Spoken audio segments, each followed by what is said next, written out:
Bonjour à toutes et à tous. Bienvenue. L'intelligence artificielle transforme de nombreux aspects de notre société, et le domaine de la santé n'y fait pas exception. Des algorithmes sont désormais capables d'analyser des images médicales avec une précision comparable, voire supérieure, à celle des radiologues humains dans la détection de certains cancers. Des études ont même montré que l'IA peut surpasser les omnipraticiens dans le diagnostic de certaines maladies, notamment cutanées. On parle même d'IA capable de prédire les risques de maladies cardiaques avec une plus grande exactitude que les méthodes traditionnelles. Ces avancées suscitent un immense espoir pour l'amélioration des diagnostics, des traitements et de la prévention. Cependant, elles soulèvent également des questions cruciales sur l'éthique, la place de l'humain dans les soins et l'accès équitable à ces nouvelles technologies. Notre discussion d'aujourd'hui porte donc sur l'utilisation potentielle de médecins dotés d'intelligence artificielle pour traiter les humains. Cette idée soulève des questions importantes concernant l'efficacité, l'éthique et l'accès aux soins, des enjeux qui résonnent différemment à travers le monde. Pour explorer ces diverses perspectives, nous avons réuni un panel international. Eva représente une perspective d'Europe de l'Ouest. Mamadou apporte une voix du continent africain. Lee partage un point de vue d'Asie de l'Est. Clara offre une vision nord-américaine. Bien que les perceptions de chacun soient influencées par leur culture, leur société et leur réalité quotidienne, ces panélistes expriment des sentiments et des préoccupations qui se font sentir dans leurs régions respectives. Écoutons maintenant leurs opinions. Eva, commençons avec vous. L'idée d'être soigné par une machine est à la fois fascinante et inquiétante. L'IA pourrait analyser des données médicales avec une précision inégalée, ce qui pourrait améliorer les diagnostics et les traitements. Cependant, je me demande si l'on ne risque pas de perdre quelque chose d'essentiel, le contact humain, l'empathie, la relation de confiance avec un médecin. Dans nos sociétés occidentales, cet aspect est primordial. Merci Eva. Mamadou, comment envisagez-vous l'arrivée de l'IA dans le domaine de la santé sur votre continent? Chez nous, l'accès aux soins est un défi constant. Les infrastructures médicales sont souvent insuffisantes et les médecins manquent cruellement, surtout dans les zones rurales. L'IA pourrait potentiellement apporter des solutions en permettant des diagnostics à distance, en optimisant les ressources disponibles et en formant le personnel soignant. Bien sûr, l'accès à la technologie et à l'électricité reste un obstacle majeur, mais le potentiel est immense. Un point crucial, Mamadou. Lee, en Asie de l'Est, comment l'IA est perçue dans le secteur de la santé? L'Asie de l'Est est un véritable laboratoire pour les nouvelles technologies.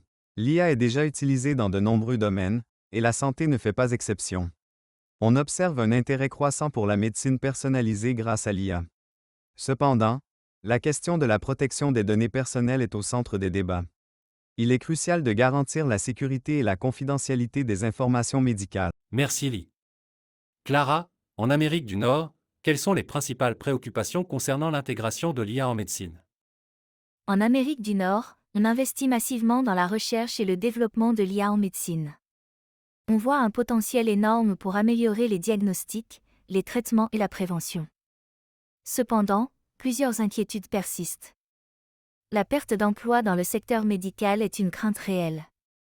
De plus, il est essentiel de s'assurer que les algorithmes utilisés ne reproduisent pas les inégalités sociales existantes, en évitant les biais dans les données d'entraînement.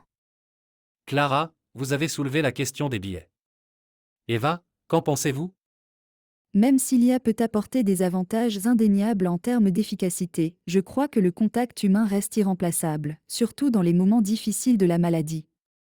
L'écoute, l'empathie et le soutien émotionnel d'un médecin sont essentiels pour le bien-être des patients. Merci Eva. Mamadou, pouvez-vous rebondir sur ce qui vient d'être dit? Dans un contexte de pénurie de médecins, l'accès à des soins, même via l'IA, est prioritaire. Bien sûr, le contact humain est important, mais l'urgence est d'offrir des soins à ceux qui n'en ont pas.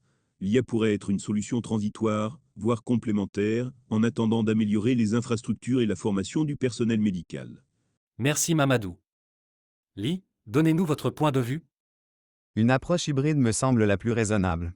L'IA pourrait assister les médecins dans les tâches les plus techniques et analytiques, leur permettant de se concentrer sur l'interaction avec les patients et les aspects humains des soins. Merci Lee. Clara, on va conclure avec vous sur ce point, Clara. Je pense qu'il faut trouver un juste milieu. L'IA est un outil puissant qui peut améliorer considérablement les soins, mais elle ne doit pas remplacer l'humain. L'expertise médicale, le jugement clinique et l'empathie restent essentiels. Nous arrivons à la fin de notre discussion. Un dernier mot avant de conclure? Eva? Il est crucial d'encadrer le développement et l'utilisation de l'IA en médecine par des réglementations éthiques strictes, afin de garantir la sécurité des patients et de préserver les valeurs humaines de la médecine. Mamadou? J'espère que l'IA pourra contribuer à réduire les inégalités d'accès aux soins et à améliorer la santé des populations les plus vulnérables. Li?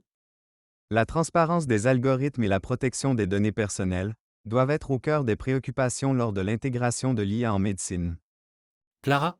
Il est important d'investir dans la formation des professionnels de santé pour les préparer à travailler avec les outils d'IA et à en comprendre les limites.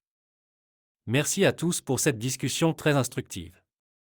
En résumé, il ressort de vos interventions que l'utilisation de l'intelligence artificielle en médecine offre des avantages potentiels considérables, notamment en termes de précision des diagnostics, d'accès aux soins et de médecine personnalisée. Cependant, des préoccupations importantes subsistent, concernant le manque de contact humain, les risques de biais algorithmiques, la protection des données et les implications éthiques. Il est donc essentiel de poursuivre la réflexion et de mettre en place un cadre réglementaire adéquat pour encadrer le développement et l'utilisation de ces technologies. Merci encore et à bientôt.